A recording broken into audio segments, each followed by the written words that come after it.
समाप्त। इसके साथ प्रज्ञापना सूत्र का शुरुआत नवना सूत्रम प्रज्ञापना सूत्र। प्रज्ञापना बड़ा गंभीर सूत्र है, विशाल तो है ही। 36 इसके पद है और प्रत्येक बात को उठा के बड़ी गहराई से वर्णन किया गया। और देखा जाए तो ऐसे हमारे प्राचीन काल में आता है पूर्व धर मुनिराज कैसे ध्यान साधना में बैठ करके पूर्वों का अध्ययन अनुप्रेक्षा परिवर्तना करते थे। ऐसे इसका भी हो, घंटों भर व्यक्ति बैठने की क्षमता हो, वो व्यक्ति तो थक जाएगा लेकिन इस ज्ञान का अंत नहीं आएगा। तो प्रज्ञापना सूत्र इसकी व्युत्पत्ति करते हुए कहा प्रज्ञापयति।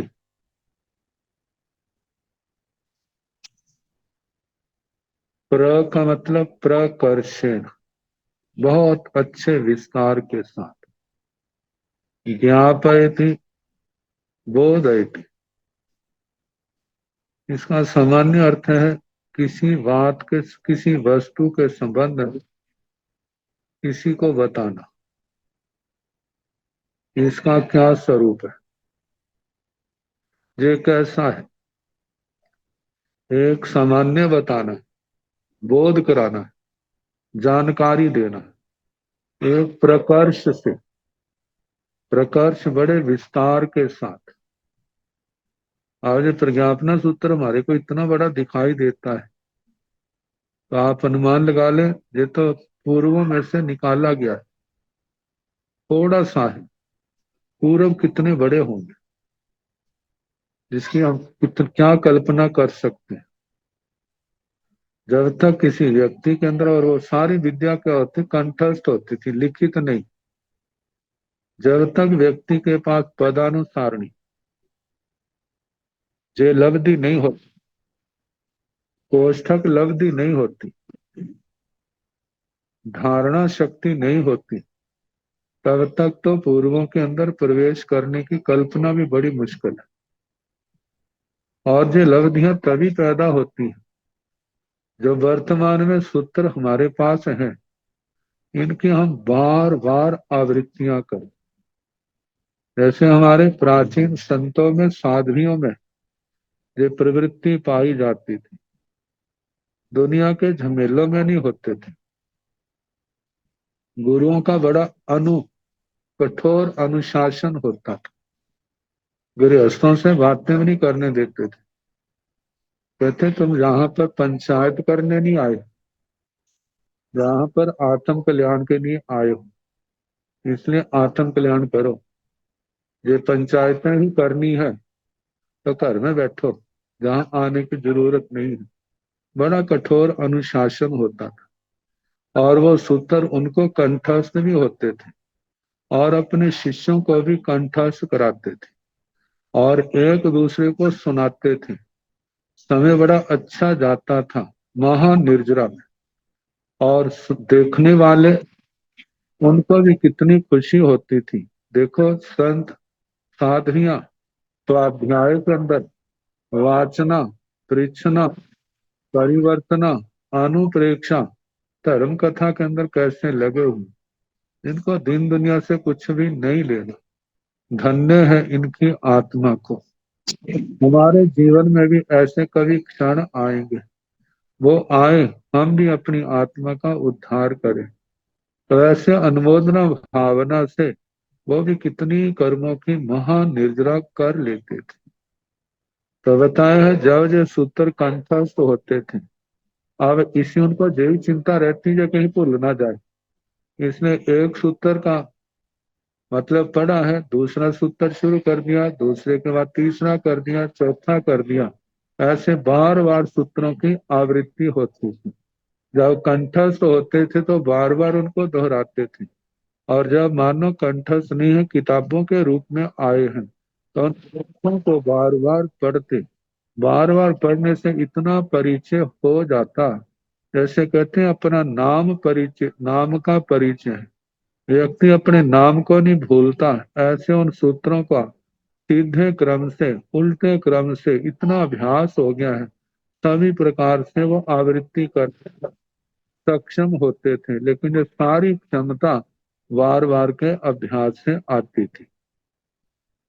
तो इसके अंदर प्रज्ञापना सूत्र, प्रज्ञापना का मतलब बहुत अच्छे ढंग से जो तत्व की बातें हैं उनको बड़े अच्छे ढंग से बताना, और ऐसे बताना जैसे दूसरे के दिमाग में अच्छी तरह बैठ जाए। जब अच्छी तरह बैठ गई है, समझ में आ गई है, शब्द रूप से भी और अर्थ रूप से भी, तो वह दूसरे को भी बताने में समझाने में सक्षम योग्य होता है। तो इस प्रकार प्रज्ञापना सूत्र के संबंध में कहा जाता है कि चार प्रज्ञापना सूत्र के रचयिता कौन है।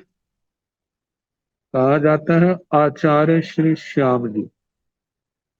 आचार्य श्री श्याम जी जो कुछ कम 10 पूर्व के धारक थे।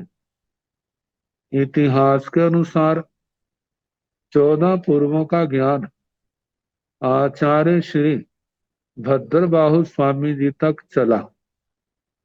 आचार्य श्री पहले आचार्य श्री सुधर्मा जी, आचार्य श्री जम्बू जी, जहां तक तो केवल ज्ञान का विच्छेद हुआ। आचार्य श्री प्रभव जी, ये 14 पूर्वों के द्वादशांगी वाणी के धारक। आचार्य श्री शंभव जी, ये भी 14 पूर्वों के द्वादशांगी वाणी के धारक। आचार्य श्री जशोभद्र जी, आचार्य श्री संभूत विजय जी, आचार्य श्री भद्रबाहु जी।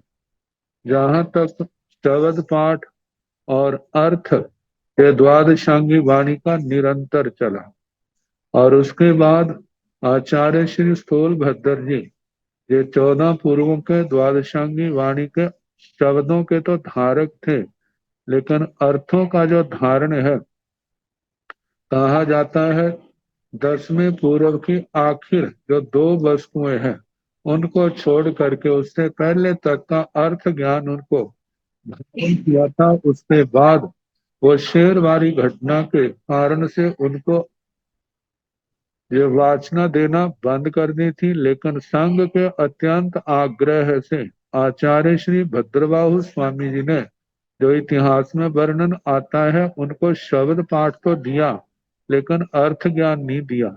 लेकिन शब्द पाठ के साथ भी ये शर्त लगा ली, आगे किसी को पढ़ाओगे नहीं, क्योंकि आप जैसा इतना महासत्व साधक यदि लब्धि के प्रदर्शन के अंदर पड़ गया, तो आने वाले समय में तो अल्प सत्व वाले साधक होंगे, तो उनसे हम क्या आशा रख सकते हैं। इस गंभीर ज्ञान को वो पछा लेंगे। इस करके उन्होंने आगे पढ़ाने का निषेध कर दिया था। तो 10 पूर्व की 2 वस्तुएं कम, वहां से फिर उसके आगे इतना श्रुत ज्ञान चला है।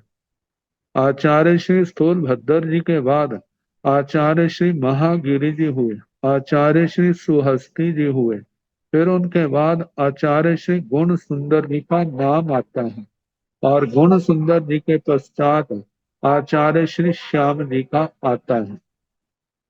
ये आचार्य श्री श्याम जी युग प्रधान आचार्यों में जिनका 12वां नंबर आता है। इन्होंने उन पूर्वों में से लेकर के इस सूत्र की रचना की, 36 पद लिए और उनके 36 अधिकार बना करके इनका वर्णन किया। कहा जाता है जैसे हमारा जो श्वेतांबर परंपरा में ये प्रज्ञापना सूत्र है, इसी की जोड़ का दिगंबर परंपरा में छठ खंडागम आता है, जिनमें बहुत सी बातें आपस में मिलती हैं। कुछ अंतर भी है, परंपराओं के कारण से अंतर आ जाते हैं, लेकिन दोनों ग्रंथों से गहरा ज्ञान सीखना हो तो यह आत्मा की ज्ञान की वृद्धि में बड़े सहायक ग्रंथ हैं। कौन पहले हुआ कौन बाद में हुआ ये इतिहास का विषय है, लेकिन ज्ञान की दृष्टि से देखा जाए तो ये बहुत उपकारी है इस आत्मा के। वह विषयों का बड़ी गहराई के साथ जहाँ पर वर्णन किया है।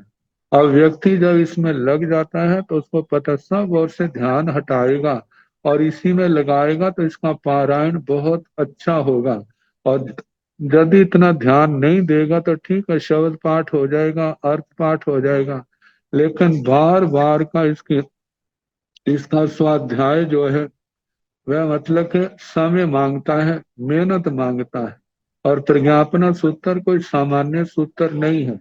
प्रत्येक पद के लास्ट में आखिर में जो लिखा है पन्नवना भगवई, प्रज्ञापना भगवती का, जो पहला पद समाप्त हुआ दूसरा समाप्त हुआ।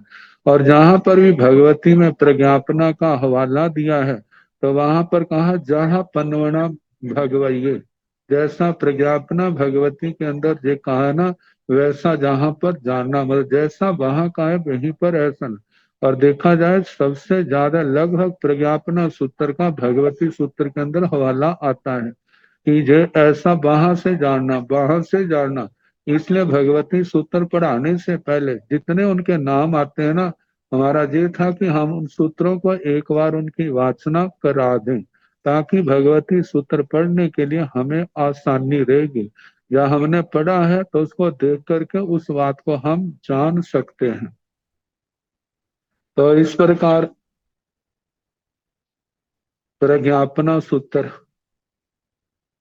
प्रज्ञापना सूत्र के अनुबंध चतुष्टय आता है। अनुबंध चतुष्टय के अंदर चार बातें बताई जाती। पहले बताया जाता है विषय, दूसरा है अधिकारी, तीसरा है संबंध, और चौथा है प्रयोजन। पहला विषय,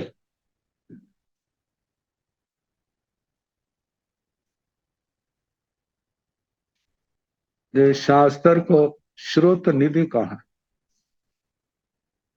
श्रुत ये जो श्रवण परंपरा से चला आया है। निधि निधान को कहते हैं, खजाने को कहते हैं। भगवती सूत्र के बाद देखा जाए तो इस प्रज्ञापना भगवती का वर्णन आता है। इतना विशाल विस्तार से जहां पर मतलब ज्ञान सिखाया, जीव का वर्णन लगे करने लगे तो बड़ा विस्तार से जीवों का वर्णन किया। जीव कहाँ कहाँ पर जन्मते हैं रहते हैं, जब उनका वर्णन किया वो भी बहुत विस्तार के साथ। जो 36 पद कहे हैं सबका अपनी अपनी विशेषता है।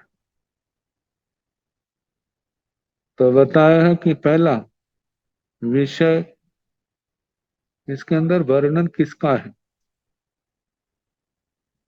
जिसमें जीव अजीव आदि तत्वों का विस्तार से वर्णन किया। ये 9 तत्व ही इसका प्रतिपाद्य विषय, नाना विधाओं से शैलियों से वर्णन किया है। जब 36 पदों के नाम गिनाएंगे वही तो इसका प्रतिपाद्य विषय है।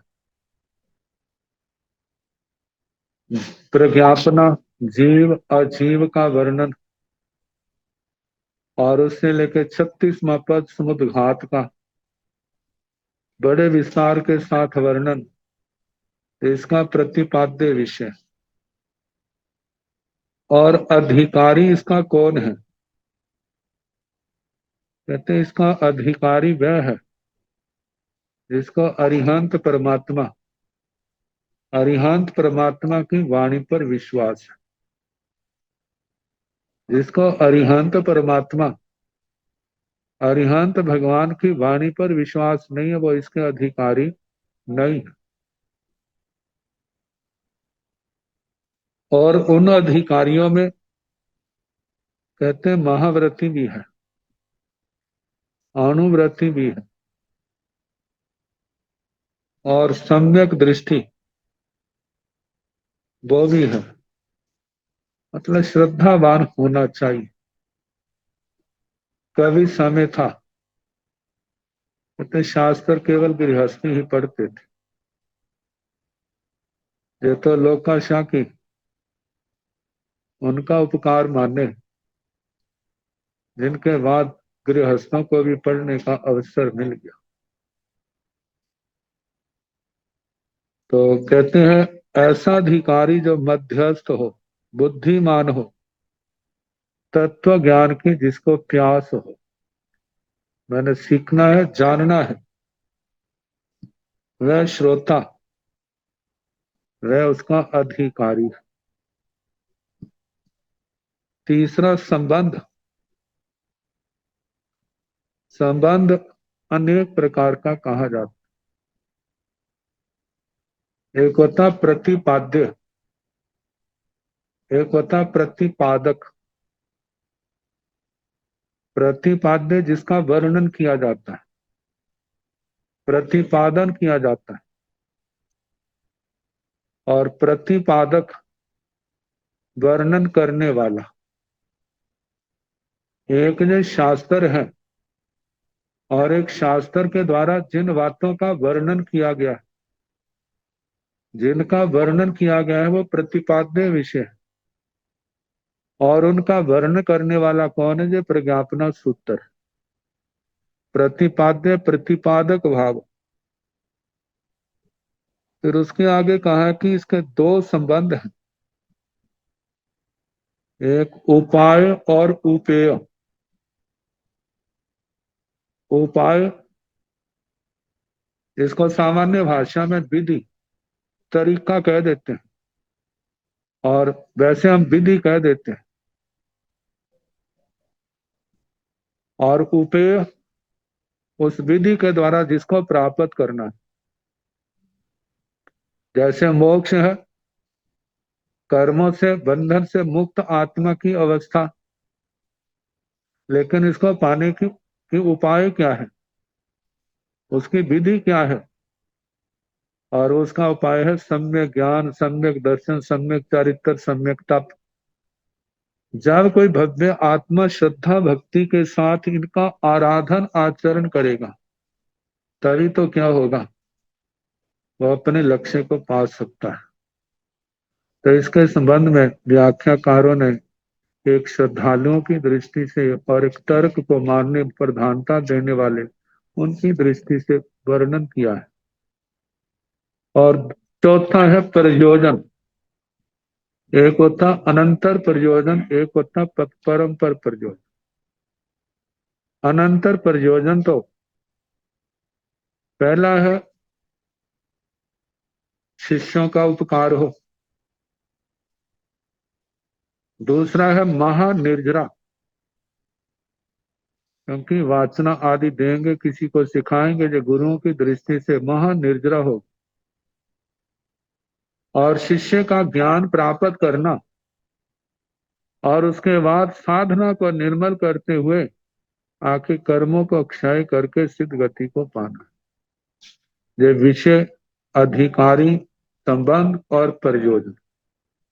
अब इसके आगे शास्त्र की गाथाएं कल जैसे समय होगा प्रयास किया जाएगा। वह समय मिला है, ज्यादा से ज्यादा लाभ लेने का प्रयास करें। नमो अरिहंताण, नमो सिद्धाण, नमो आयर्याण, नमो उवधायाण, नमो लोय साहुण, एसो पंच नमोकारो साव पावपनाशनो मंगलानंद संदेश परमं हवै मंगलम। श्री ततारि मंगलम, अरिहंत मंगलम, सिद्धा मंगलम, साहु मंगलम, केवली पुनतो धम्मो मंगलम। चत्तारि लोकोत्तमा, अरिहंता लोकोत्तमा, सिद्धा लोकोत्तमा। साहो लोगोत्तम केवली पुनतो धम्मो लोगोत्तम चतारे शरणं प्रव्रजामि अरिहन्ते शरणं प्रव्रजामि सिद्धे शरणं प्रव्रजामि साहो शरणं प्रव्रजामि केवले पुनतं धम्मं शरणं प्रव्रजामि चार शरण सुख कर्ण दुख हरण मंगल करने और शरणा नहीं कोई जो भव प्राणी आचरे अक्षय अमर। जो भी आगम वाचना में श्रावक श्राविकाएं सम्मिलित होते हैं उनके लिए हमारा कहना है मुख वस्त्रिका का प्रयोग अवश्य करें। सबको यथा योग्य वंदना सुख सुख।